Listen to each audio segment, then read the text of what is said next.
The Mississippi, it's a kind of place that you got to slow down and look closer um, to see the spiral forms in a snail, for instance, or in the way a willow leaf curls as it dries, or in the way a flock of red-winged blackbirds move across the landscape, and uh, it's not the kind of thing that's going to like jump out at you and cause your eyes to pop out of your head. It's the kind of thing that you got to sit still and or be part of, and then it permeates you like a in a way, and in a way that I think is deeper. Actually, I'm from Colorado, and I get a deeper feel from nature here in Mississippi than I do in my home state of Colorado.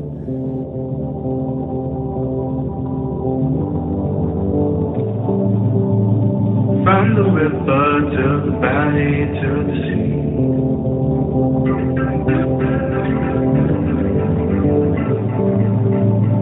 All the places, all the people that you can meet. Welcome to the Mississippi Valley Traveler Podcast. I'm Dean Klinkenberg, and I've been exploring the deep history and rich culture of the people and places along America's greatest river, the Mississippi, since 2007. Join me as I go deep into the characters and places along the river, and occasionally wander into other stories from the Midwest and other rivers. Read the episode show notes and get more information on the Mississippi at MississippiValleyTraveler.com. Let's get going. Welcome to episode 68 of the Mississippi Valley Traveler Podcast. In this episode, I have the chance to interview and chat with longtime river guide and sage of the lower Mississippi, John Ruskey. John has been guiding and living on the Mississippi for nearly 30 years, and I've been lucky enough to go on, I think probably 4 river trips with him that really changed the way I understood and felt about the lower Mississippi. So I wanted to have a chance to go in depth and help us see the river as John sees it. I start by asking John to describe the lower Mississippi that he knows. From there, we talked some about the river's characteristics that make it a special place, including its vastness, the extreme variations from high water to low water, and the diversity of life the river supports. Still, John emphasizes that to really get to know the river, to learn its language, we have to be willing to slow down and look at the details around us. He offers some ideas on how we can encourage more people to connect with the river, overcome their fears about it, and maybe even grow into stewards. John also offers a few observations about how the river has changed over time, and then we finish out with a song. John is also a songwriter, and he closes us out with an original song he's recently written that was inspired by the river he knows so well. Thanks to all of you who continue to show me some love through Patreon. I deeply appreciate your support. You can join the community for as little as $1 a month, which gets you early access to all of these podcasts. To find out more, go to patreon.com/Dean Klinkenberg, and you can join the community there. Don't want to do the Patreon thing? Buy me a coffee. You can go to MississippiValleyTraveler.com/podcast, and from there you can find out how to just throw a few bucks to support my caffeine habit. At that same link at MississippiValleyTraveler.com/podcast, you'll find a list of all of the previous 67 episodes, along with the show notes for each of those episodes, including the show notes for this one. So go there and check it out, look at a few pictures, and find out more about the people that and places we talk about on this podcast. Let's get on with the interview.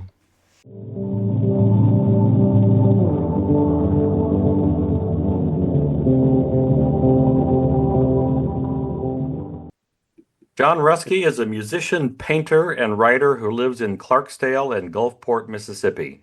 He founded the Quapaw Canoe Company in 1998 to provide guiding and outfitting to the raw, wild power and beauty of the Mississippi River between St. Louis and the Gulf of Mexico.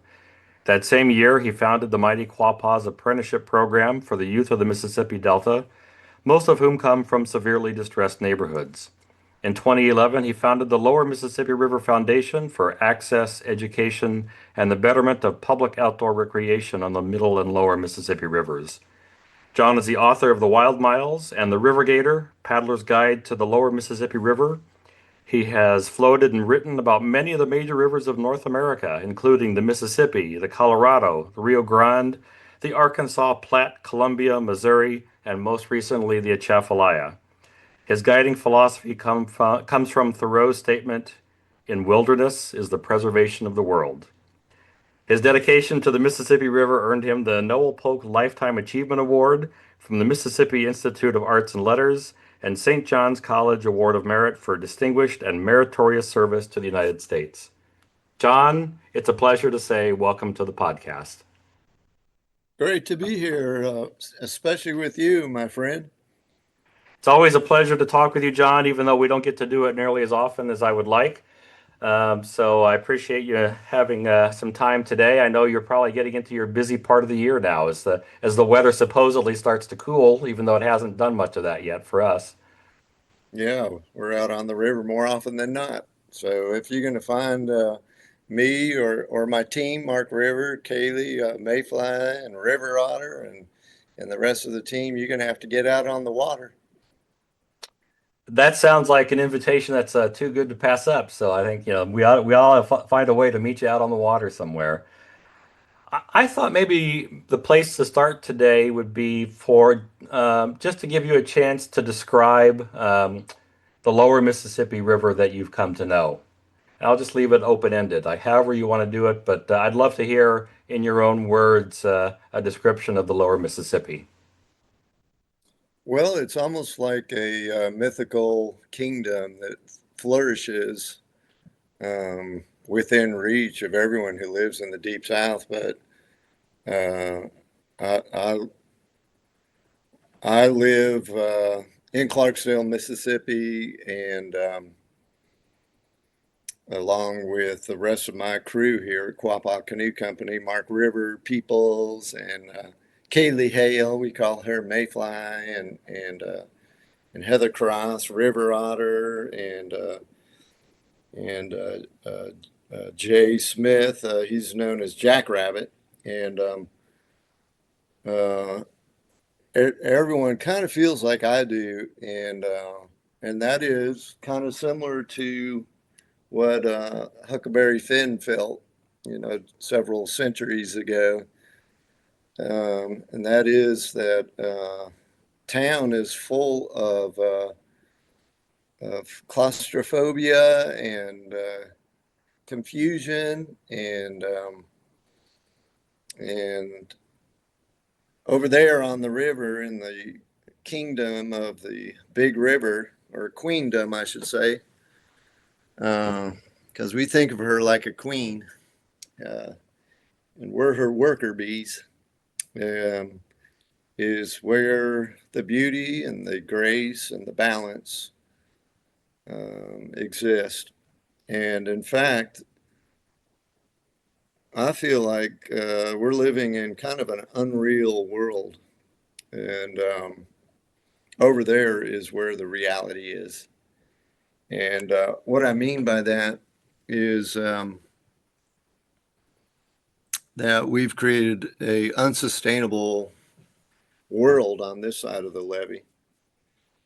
And over there, nature is continuing to um, thrive in the way that nature has spent billions of years, excuse me, as long as life has been evolving on planet Earth. Nature has fine-tuned this planet that we all share, which is kind of like a spaceship that we all exist on. And when I say all, I don't mean all humans, I mean all creation, all 25 million species of us and counting. We know definitely the existence of about 5 million species, and biologists think that there are another 10 million. out there, and maybe double that. So we share this great Mother Earth with 15 million other species, and we're not doing a very good job of keeping the balance and living uh, and and being part of everything else. In our leadership kind of way, humans have become the ultimate apex predator. We're at the top of the pyramid, and but contrary to what many religions say, including our own Christian Bible, that God put us on the earth to take care of this garden. Contrary to that, we are have created something that is ceasing to develop in a long-term sustainable way in harmony with the way it has in the past several uh, million years of human existence anyway. And so what I'm getting at is that the lower Mississippi River, by the nature of its extreme rises and extreme falls, has actually created her own um, biologic refuge in which, and even though there are towboats, because we move most of America's grains up and down that river, as well as scrap steel and coal and petrochem and a lot of other things, even though there are towboats that use the waters, and there are some notable populations along the way. Even for all that, the big river is so powerful and has such a stronghold through her flooding and her drought, I should say. Droughts are part of this cycle that she has exerted ultimate power over what happens on the other side of the levee. Um, a unique landscape has been created that runs from Cairo, Illinois, at the junction of the Ohio River, 954 miles down to the head of passes, where the river splits off and all the different passes out to the Gulf of Mexico and the Bird's Foot Delta.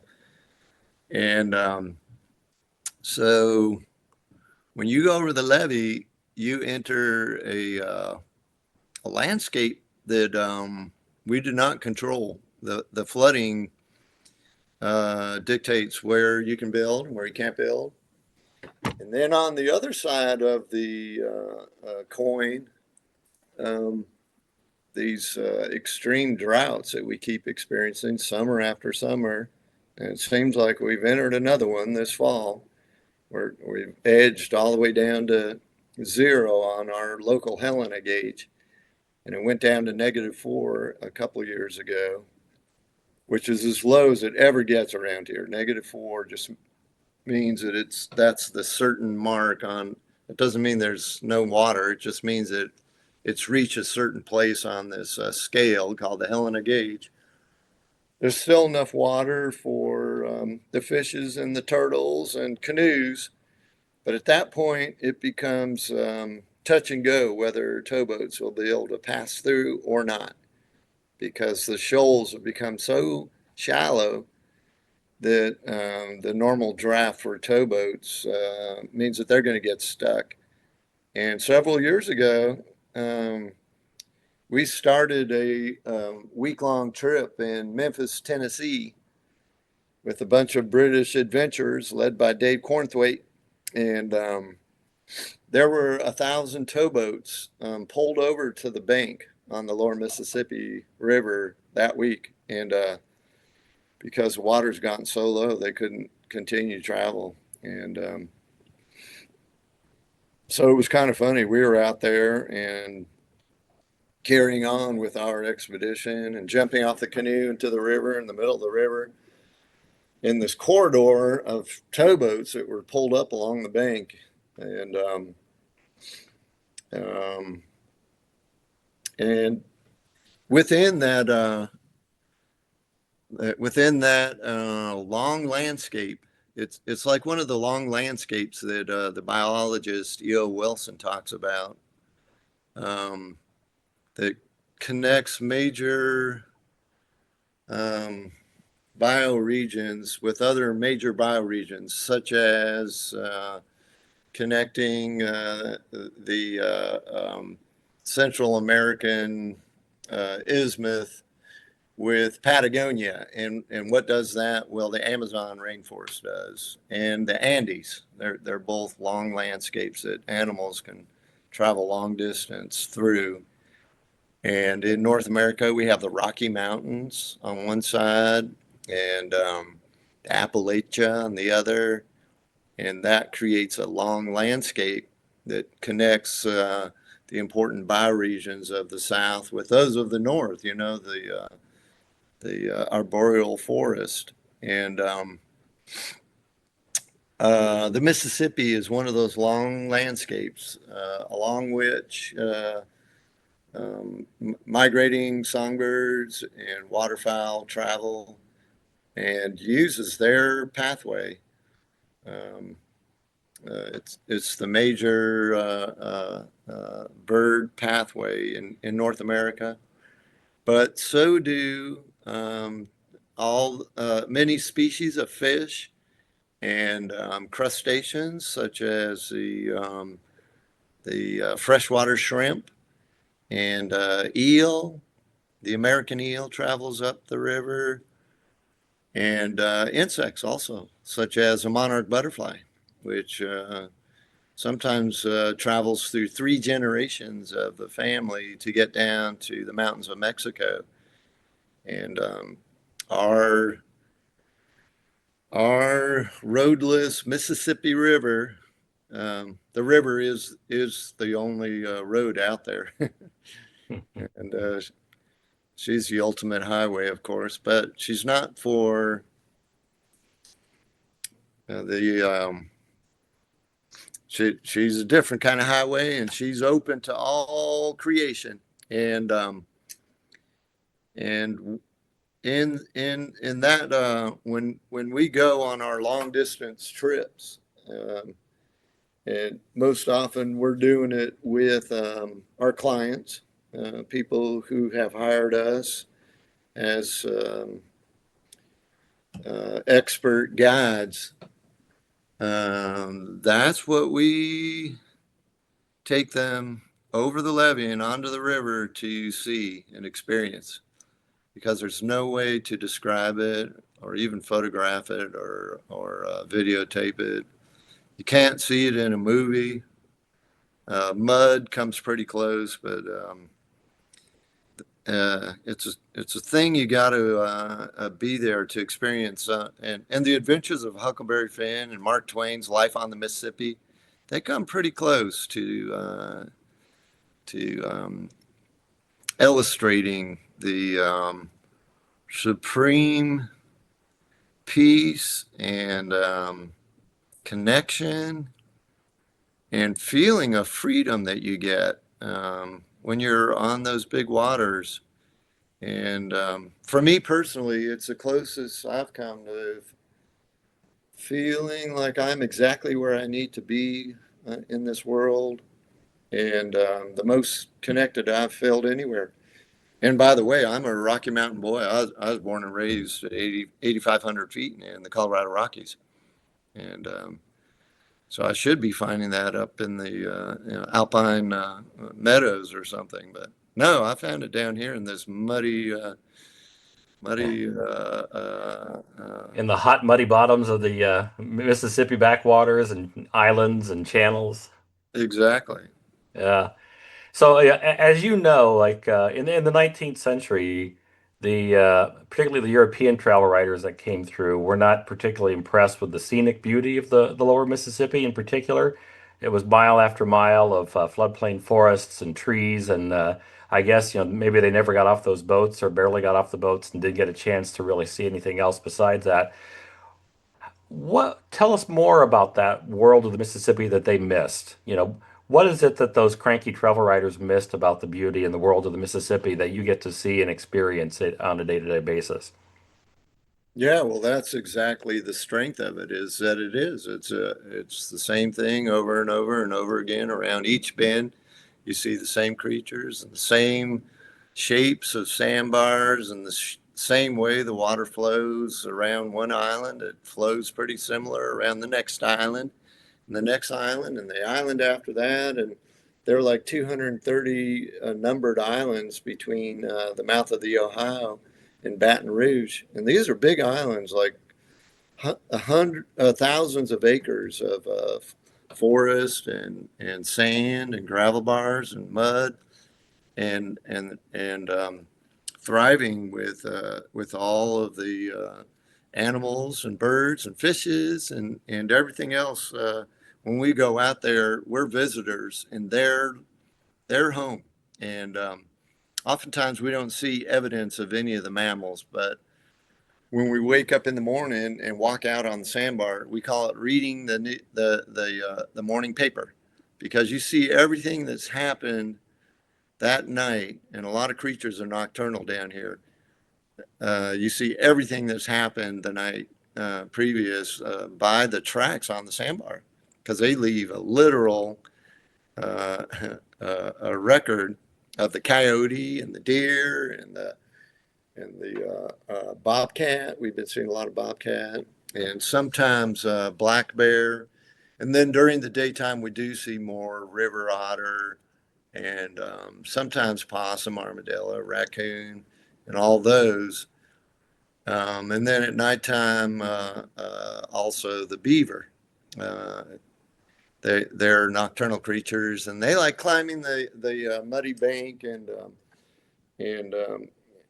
cutting down their favorite tree, which is the willow, and bringing it down to the water's edge and chewing it down on the water's edge at nighttime. And the reason they do it at the water's edge is because that's their escape.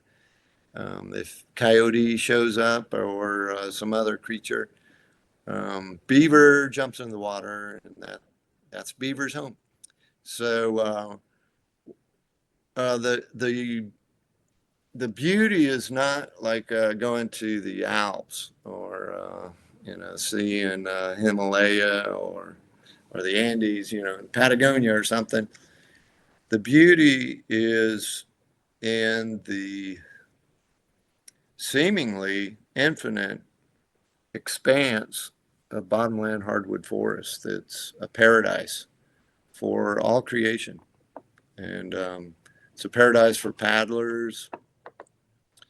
But we're just one out of the thousands of species that thrive in the lower Mississippi Valley. And, it's similar to the Spanish conquistadors who came into North America looking for the fabled seven cities of Cibola. They were looking for the gold, and they failed to recognize that the gold is in the mud, and the millions of native people who lived here and who lived in harmony with the environment here and the environment itself and all of it was like the Garden of Eden. It was a place where the earth had evolved so far forward that everything had found a harmony. And it was a continually evolving. It wasn't a static thing or like something in formaldehyde or behind glass in a museum, but a ever evolving thing. And of course, is still evolving, but in a much different way now. But and that kind of monotony, what some people might describe as monotony, you might find that also, like on the Aleutian Peninsula or traveling up the East Coast along the mountains, they all look pretty similar as you're driving along, you know. But and towboat pilots, when they get down in this area, they call this stretch of river the the Squiggles, and sometimes they call it the land of the lost, and they kind of get that feeling too.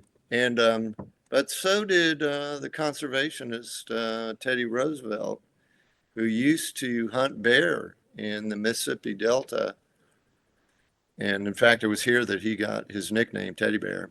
And uh, he failed to, well, I don't know, he failed to recognize the importance in saving something that seemed infinite. You know, he protected millions of acres of, hundreds of millions of acres of lands out west, created national parks, and but he didn't save a single acre of the biggest trees. This is how he described what he saw in our forests here. He said they were the biggest trees in North America outside of the West Coast. And so it's some people might get the same feeling out on the open ocean, you know, the Pacific Ocean, like it all looks the same, and you can sail for months across the Pacific and everything looks the same. But the beauty is in the life that it is flourishing with. Do you think that that similarity in the landscape has worked against conservation in a sense that, like you said, like if you look at the mountains, most people find it pretty easy to appreciate the beauty of mountains. But I think with a lot of rivers, it seems like people don't automatically have that same visceral response to appreciating the beauty of the rivers, especially parts of rivers that have that sort of continuity, that sameness over mile after mile. Do you agree with that idea? And if so, do you think that has made it harder to conserve riverine worlds? Yeah, definitely. It doesn't have that kind of striking beauty that anyone can see when you see the Crestone Peaks in southern Colorado or the San Juan Mountains of southern Colorado or the Grand Canyon, to use another natural landscape metaphor. The Mississippi, it's a kind of place that you got to slow down and look closer. Um, to see the spiral forms in a snail, for instance, or in the way a willow leaf curls as it dries, or in the way a flock of red-winged blackbirds move across the landscape, and uh, it's not the kind of thing that's going to like jump out at you and cause your eyes to pop out of your head. It's the kind of thing that you got to sit still and or be part of, and then it permeates you like a in a way, and in a way that I think is deeper. Actually, I'm from Colorado, and I get a deeper feel from nature here in Mississippi than I do in my home state of Colorado. But so yeah, like it comes through you in a different way, and it's almost like swimming. You know, when you swim, you immediately enter uh, a whole different world, I guess, and that has different sounds and completely envelops you. Like if you swim underwater, especially. And the same is true for walking over a riverbank and sitting down on the banks of the river. You're immediately in a whole different world than the land above the riverbank. So I could probably answer this for you, but I'm not going to. So what do you tell people then to prepare them when they're coming out on the river for the first time? What do you do to help them prepare for the experience of being in this world, and what to look for, and how to sort of immerse themselves in that world and see that beauty?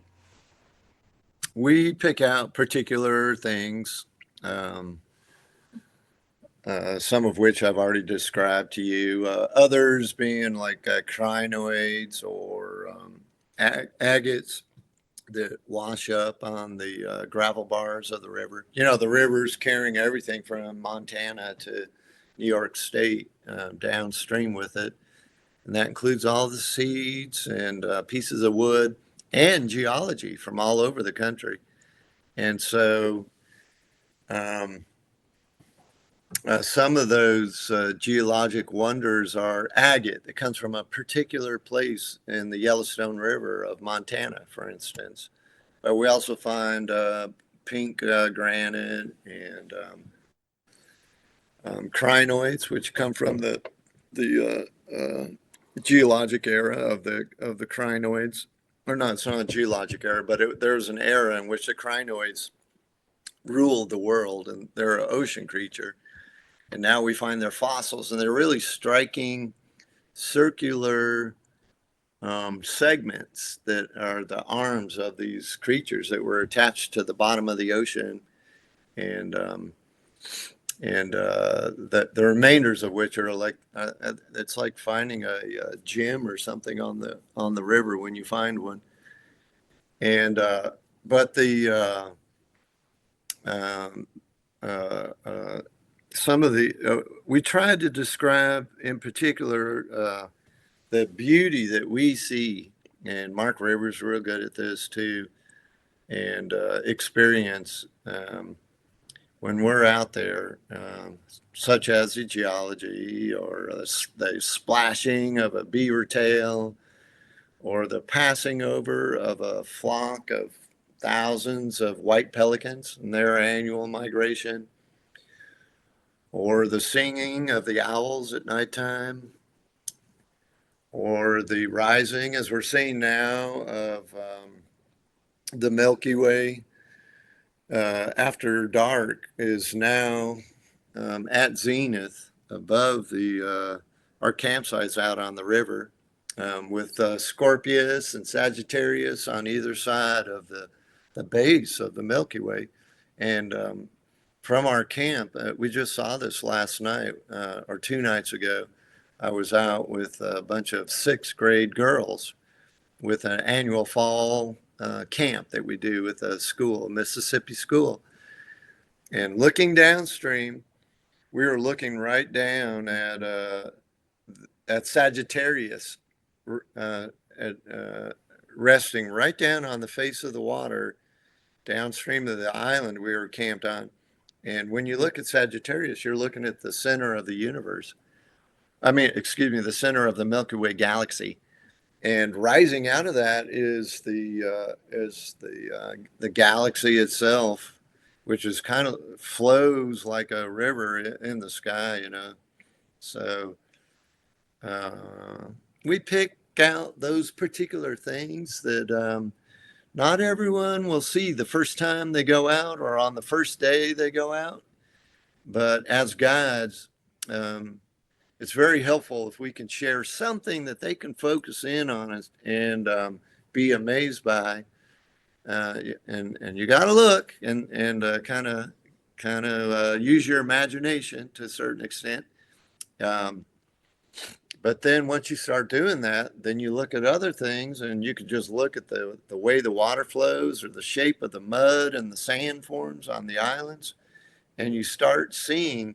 And one little piece, once you get one little piece, it's like learning to read the grammar of the language of the river and its landscape. And once you start to see, and once you uh, uh, gain gain a little bit of understanding of the language of the river, then you see it all around you, and every day that you spend on it afterwards, you see more and more and more, and pretty soon the days pass away like a dream, and life on the river becomes like life on the raft that Huck and Jim experienced when they went down the Mississippi. It was like the river was the ultimate freedom and the ultimate place to be, and you forget about everything else back on land. Hey, Dean Klinkenberg here, interrupting myself. Just wanted to remind you that if you'd like to know more about the Mississippi River, check out my books. I write the Mississippi Valley Traveler guidebooks for people who want to get to know the Mississippi better. I also write the Frank Dodge Mystery Series that is set in places along the Mississippi. My newest book, The Wild Mississippi, goes deep into the world of Old Man River. Learn about the varied and complex ecosystem supported by the Mississippi, the plant and animal life that depends on them, and where you can go to experience it all. Find any of these wherever books are sold. Slowing down and paying attention to detail are not exactly things that we're encouraged to do in the modern culture. But it sounds like those are, of course, very important things to do to really fully appreciate the Mississippi, the world of Mississippi. I've been lucky enough to be out on the river with you a few times, and my my whole view of the lower Mississippi was completely overturned and shaped by those experiences with you. And I'm grateful and consider myself lucky to have had that opportunity, as we did have that chance to just sort of slow down and pay attention to detail. It was so helpful to have you and River parting out different things and helping me understand that world. Uh, what I wonder though, like, not there are a whole bunch of people who are never really going to have the opportunity to go out in a canoe with you. How do we help people who can't get to the river or who maybe can't spend much time next to the river? How do we help them come to that same place to appreciate the river in that same way? Well, they will have to make time. There's no way around it. It's not something you can do in a little 15-minute video yoga, or something. You have got to set aside the hours or the days, and inside of that little piece of time is the opportunity that each of us have in our lives to just set aside a little piece of time for nurturing your soul. And you could do that anywhere. But for those of us who live on the river, you absolutely have to make the time to make it happen. Because nature's not going to come to you. You got to go to nature and open your eyes and your ears and turn off your phone and a sketchbook and writing is sometimes helpful for some people. I'm one of those kinds of people. It helps me see when I write things down or sketch things. But even those two can become tools that get in the way. But all we have in this world is time. We're born with nothing. We're going to leave with nothing when we die. And all we have is this certain allotment of our lives. And you're not going to find it until you travel to the banks of the river and get out of your car and walk down the bank and participate in the life along the river in some way. It doesn't You have to. no, go ahead. Oh, I was just going to say, it doesn't have to be with me or my team in a canoe or with any other guide. It's pretty simple. Just find the nearest landing or state park or I know a good guidebook written by a podcast leader to the wild places on the Mississippi River. But if you just open your map and start looking for places where the road goes to the river, those are almost always great places to start. I agree, and it's harder in some places to get to the river than in others. I really find like on the upper part of the river, it seems like you can't spit when you're near the river without finding access to it. But you get south of St. Louis in particular, and access gets to be a little harder. You almost need a boat in a lot of places. But I was kind of wondering, like the the area where your home base is, it's also kind of famous for the attitudes about the river being this big, dangerous beast.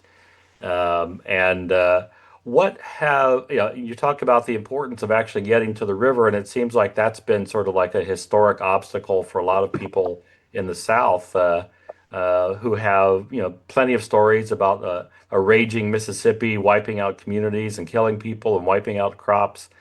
What have you found as a good way to sort of reach past some of those fears and help more people actually get to the river and see it in a new way? Well, the experience for us, the once we get someone in our canoe, and oftentimes it's like family reunions, and so some people are organizing it, and others are just going along for the ride, you know. And the school trips we do, and youth groups, and summer camps, and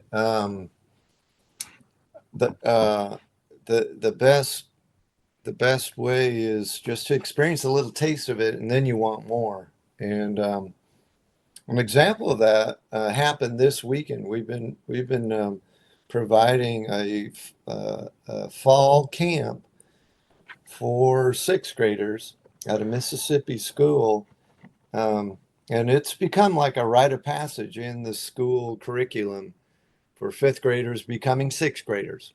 And that passage that you go through at that age when you're learning about yourself and the world and starting to make more decisions for yourself. And the school decided that they wanted a Mississippi River adventure to help their students uh, um, travel that passage. And we've been doing that for 13 years with the same school. And so now they're kids coming into it who grew up with siblings who went with us 10 years ago and told them about all the fun they had getting sandy and muddy and running around the sandbar, jumping in the river and swimming. And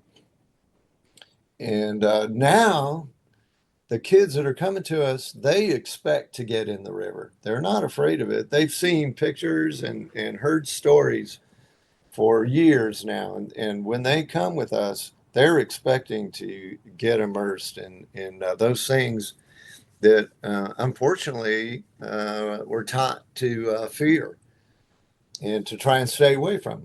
Most parents do not want their kids getting in a big water or getting in the mud or getting in the sand of the Mississippi River because they have these preconceived notions that it's muddy, that it's polluted or dirty or unsafe. And uh, anything, any natural landscape in this world is unsafe if you are foolhardy about it. But we tell people again and again, and we've been doing this for 27 years, and we annually take out 1 to 3,000 people every year. And we've been telling people for years and years the most dangerous aspect of any part of this trip is your highway travel getting here. Because once we get on the river, in our big canoes, we've been doing it so long, we know what to look out for and where to go, where the good places to swim are, and to camp, and and what to avoid. And and it's worked for 27 years. So I think part of the secret to that success, as you describe it, as I hear it, is that you have just been present for 27 plus years. You've had an opportunity to build relationships with people in that area. You've had a chance to get some publicity and show people that you can go out on the river safely and try to break Mm. through some of those misconceptions. And then you're those early pioneers, in a sense, who went out become really good spreading word of mouth to the ones coming behind them. So there's no quick, easy answer to any of this, is it? Like it's sort of that slow, gradual process of just finding a few people and getting started and getting them out there. Yeah. I mean, we're talking about a river that touches the lives of 66 million people, you know, when you include the tributaries and is one of the seven biggest rivers in the world and the biggest river in North America. And it's yeah, when you nothing about the Mississippi River is small or easy to define or put your finger on. Mm. But yeah, the it shouldn't be that way. It should be that every person has this spark of curiosity and the built-in knowledge of you know how to approach nature that they've learned through their upbringing. But we don't have that anymore. We learn to survive in a mechanized, human-made world uh, in our lives, and very few people have a intimate relationship with the workings of nature. Hmm. So I know it's been important for you from the beginning to develop river stewards, people who care about the river and will look out for it. I'm just kind of curious your thoughts on what does it mean to be a steward of the river today? Well, this is something that the biologist E.O. Wilson, that I brought up his name earlier, he talks about in his Half Earth, where he says if we're going to save the remaining 85% of species that are living in this world, we're going to have to set aside half the Earth to for them to survive in. Um, but the other interesting thing that he pointed out is that where are wildernesses working in the world? And we found out that it's not the places that we've set aside in isolation like we do in the Rocky Mountain West, our wilderness areas, but they're the places across the world, and they're commonly found in Africa and Southeast Asia and South America. They're places where indigenous communities actually live in, within, or on the outskirts of that environment, and live in harmony with it. You know, they make their livings in some sustainable way that involves that landscape. And so we, in our um, development of river stewards of the Mississippi River, we tried to do something similar in encouraging our youth and the adults we work with. We don't limit this to anybody, anyone with any interest. Um, we have this thing called the Mighty Quapaw Apprenticeship Program, and anyone who has a sincere interest in learning canoe building and navigation on the biggest river in North America, um, we teach how to safely and healthfully travel and exist in the floodplain of our big river. And for us, our connection is as guides. We go and then we return, and we go and we return. But every time we go, we are sharing knowledge, and at the same time, we're making income that allows us and our families and our staff to survive another season, you know, on the river. And so it's become a self-sustaining kind of thing that necessarily, very, very necessarily involves this landscape that we are connected to. And that is the floodplain of the Big River and the Big River herself in all her wild ways.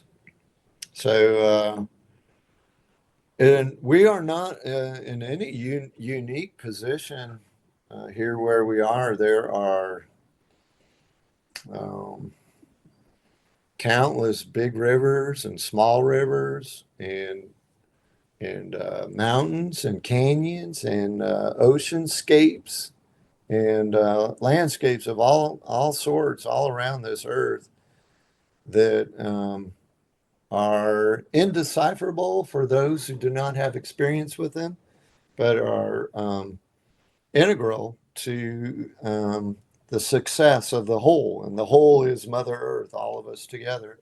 None of us are going to be able to do it alone, but if we all work together, then we will. And that's all it takes is a working together. And anyone, anywhere, wherever you are in this world, you could find that place that you find that connection. And we encourage that with others who come to visit us, um, to find that place that inspires you and that you have some knowledge of, and share it, and find a way that you can make it better, and it can become part of your living, and the way that you and your family can continue on forward in this world. Amen. Mhm. Like, I had the chance to travel around Africa this summer. Mhm.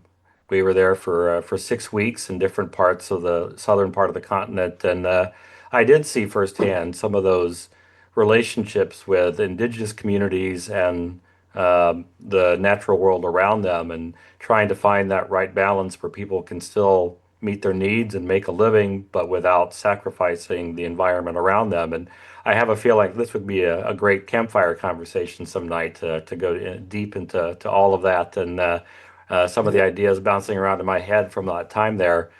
But I did feel like, at one point we got to spend 3 days on the Siribena River in Madagascar, and it was it was almost shocking to an American to see the way the river was so integrated into the daily lives of the people who live there.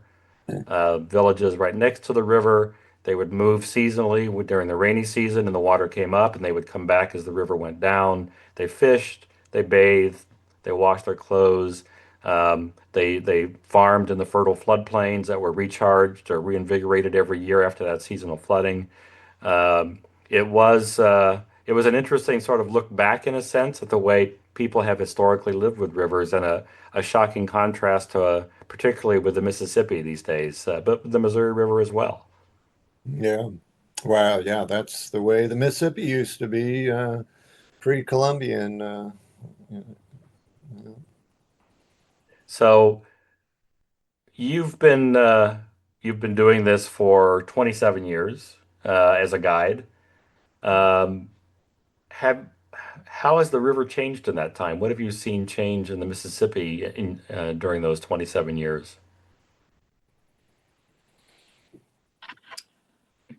Well, we've seen a continuous stream of plants flowing through, which is kind of interesting. The river is not only conveys mud and sand and gravel, but it also is carrying all the seeds of all the plants that drop their seeds into the water somewhere upstream or get washed off the bank.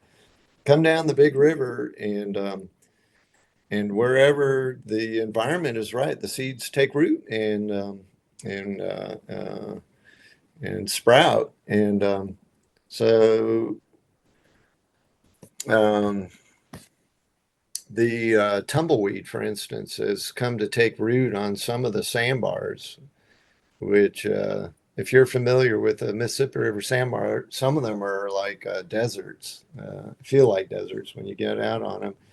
And sure enough, they have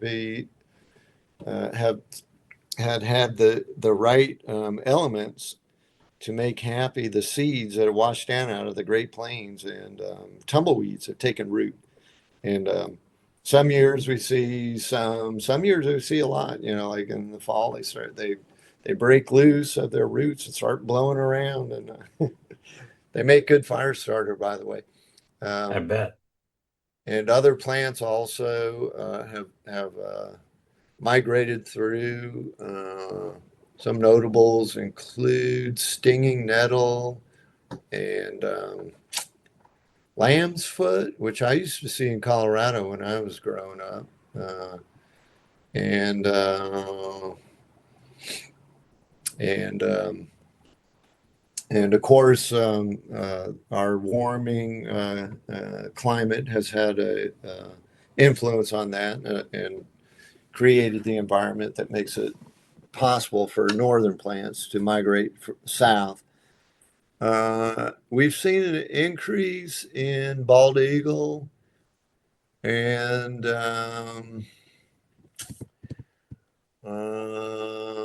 what else? Ibis. Ibis. Bald eagle have been coming from the north. People no longer shoot them categorically like they used to. Um, and DDT is no longer used as an insecticide. And so they've made a comeback in the south. Um, when I first came here, I hardly saw any bald eagle, but now we see them almost every day. The ibis, on the other hand, the American ibis, have been pushing northward from the Gulf of Mexico. Uh, they historically didn't stayed within 100 miles of the Gulf, but land loss and habitat loss down there have caused them to stray to other environments and look for other locations for habitat. And they found suitable locations in the lower Mississippi, as far north as we are. We've been seeing a few flocks of those. And notably, this is the biggest example of all, the snow geese, which flock by the hundreds of thousands out of the north. Um, and traditionally went down to the Gulf Coast for their winter migration. And now, because of the same factors, um,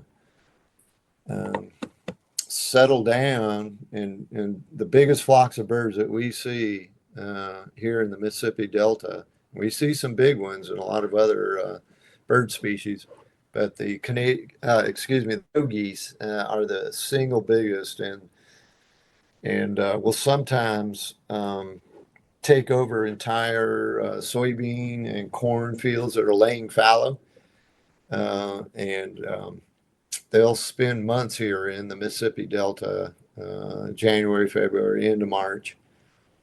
And when they land, they'll turn a field of thousands of acres white. They're sometimes peppered with fowler geese. And when they take off, it sounds and looks like something that I've seen on planet Earth, when you're watching a mass migration of wildebeest or something in Africa. It's that size of of a of motion of animals. Like tens of thousands of geese all taking off all at once and circling around overhead and moving through the air. Nice. At the same time, we've seen in the past 10 years increasing extremes of drought and flood.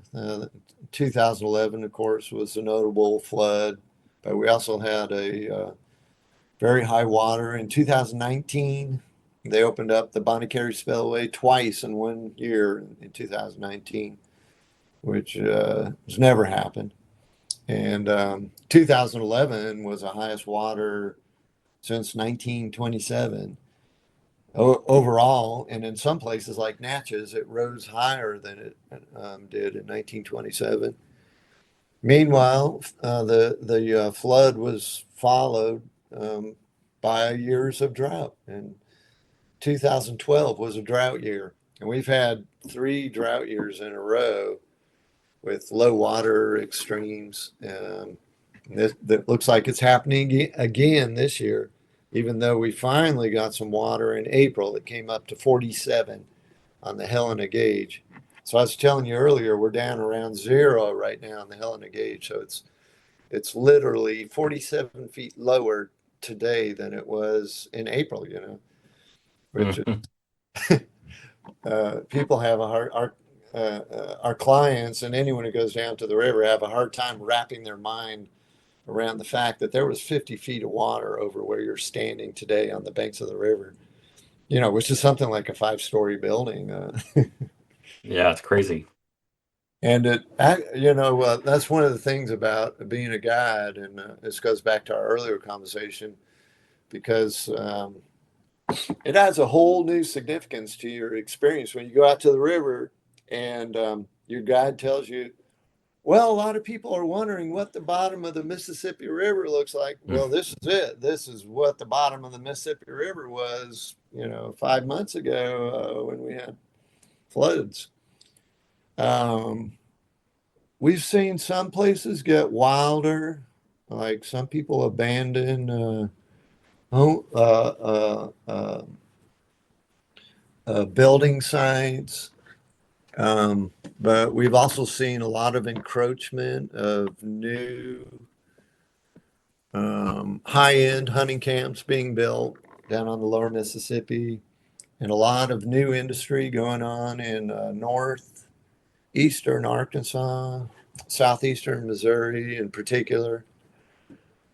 And it's a little concerning, the loss of woods and bottomland hardwood forest floodplain, which is our richest biota here in North America. We have the highest rate of sequestration in our bottomland hardwood forests in North America, because the soil is so rich. And when trees grow, they grow to abundance here in this wonderland because of the rich soil and the flooding of the river. So we get concerned anytime we have loss, and we're kind of like the beaver. We want more water and we want more wetlands, and seems like we've lost some significant wild places in the last 30 years. The same time, for the experience for a paddler on the lower Mississippi is essentially the same today as it was for me the first time I went down the river in 1982 on a 12 by 24 foot raft. It's a pretty similar experience today. Mm. And I will testify to this. The river is clean. I swim in it every time I go out, and I'm out 100 to 300 days a year. This year is going to be maybe in the 200 number of days. I'll be out there on the river, and every day I go out. I'm a swimmer, so I have to get in the water. It's just in my blood, and I've never encountered water that was to whatever to swim in. I've never gotten sick from swimming. That's great. Well, Mm. I'm kind of mindful of the time, and I'm going to have to run to another call here in a few minutes. So, why don't we wrap it up with a couple things? Tell people where they can find out more about what you're doing. If they want to know more about the Quapaw Canoe Company, like what are the best places to follow what John Ruskey is up to? Well, the very best is the newsletter that I write and have been sharing for longer than I've run the canoe company. Actually, it goes back to the 1990s when I first moved to Clarksdale and started exploring the river. I started sending out letters and emails to my friends and family, sharing what it was that I was seeing out on the river, and everyone was like, "You're kidding me! You saw that? Oh my God, that's beautiful!" And what else did you see? And tell me more. And so I started sending out like regular emails, and it became an email thing that I'd send out for years, and that became a newsletter that we call the Lower Mississippi River Dispatch. River Time is a short name, and if you Google River Time, it'll come up. River Time, the Lower Mississippi River Dispatch. It's a Substack newsletter. And that's the very best place, actually. You'll see photos and artwork and writing from my pen and Mark River Peoples. He's a talented writer and naturalist and my chief guide also. And we have a website for if you're interested in getting out on the river. We have a website that you can find at quapaw.canoecompany.com. And I'm not very good at social media stuff, but some of my staff is. All right, I'll post links to all that in the show notes for including the Substack and the quapaw.canoecompany.com and whatever I can find on the social media stuff. And you mentioned you've got some new songs, and I thought we would just sort of take us out with hearing John Ruskey play one of his new original songs. And as always, deep gratitude, John. It's been a pleasure as always to chat with you, and I thank you for your time and for sharing your experiences and for creating so many new river stewards and breaking through those fears of the Mississippi. So, what do you have to play for us?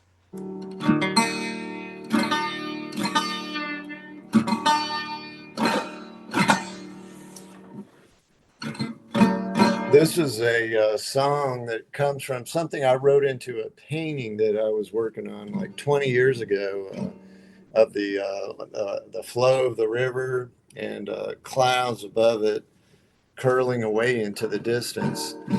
And I wrote the words, "The sky is a river." It suddenly came to me. The sky is a river. The river is sky. Don't ask me why. Let them flow on by. Seeing the parallel that so many others have seen of the way water moves and the atmosphere moves. But it was just words in a painting. And a couple of years ago, I was looking at that painting and I was like, ah, that's kind of neat. That might make a good song. Sounds like a ditty and a song. And so this is an ever evolving song. But here's how it sounds today. Sky is a river, the river of sky. Don't ask me why, let him flow on by. Let him flow on by. Let him flow on by. Don't ask me why, let him flow on by.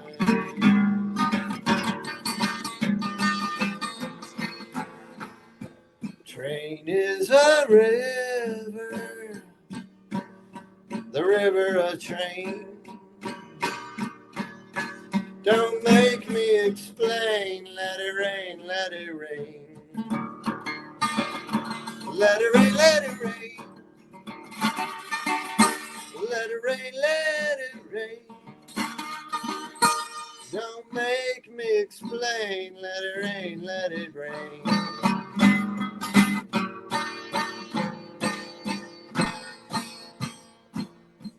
Mayflies a river, and rivers may fly. Don't ask me why, don't let her die, let her fly, let her fly. Let her fly, let her fly. Let her fly, let her fly. Don't let her die, let her fly, let her fly. Milky Way's a river, and the river's Milky Way. Don't get in the way, let it pray, let it pray. Let it pray, let it pray. Let it pray, let it pray. Don't get in the way, let it pray, let it pray.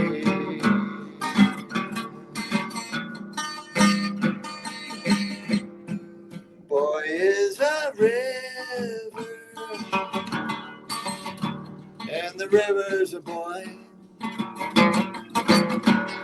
He plays in the water, it's a joy, it's a joy.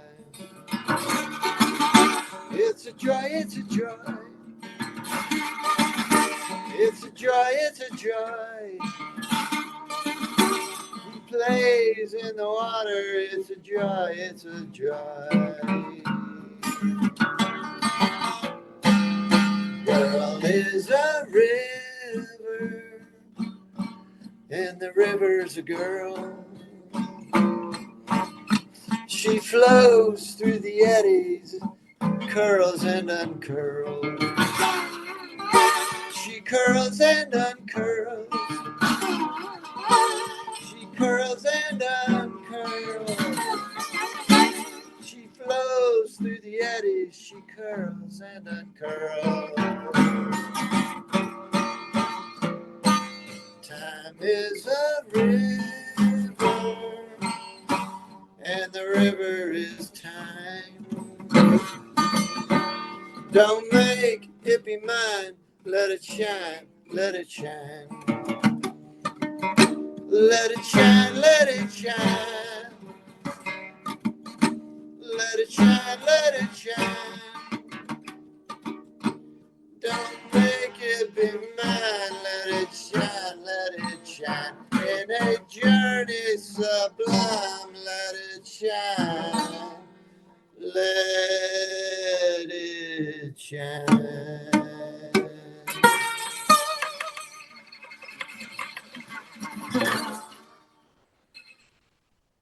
Awesome. Thank you so much, John. Appreciate it.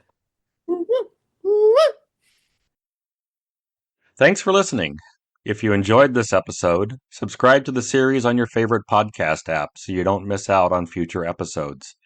I offer the podcast for free, but when you support the show with a few bucks through Patreon, you help keep the program going. Just go to patreon.com/Dean Klinkenberg. If you want to know more about the Mississippi River, check out my books. I write the Mississippi Valley Traveler guidebooks for people who want to get to know the Mississippi better. I also write the Frank Dodge Mystery Series that's set in places along the river. Find them wherever books are sold. The Mississippi Valley Traveler podcast is written and produced by me, Dean Klinkenberg. Original music by No Offense. See you next time.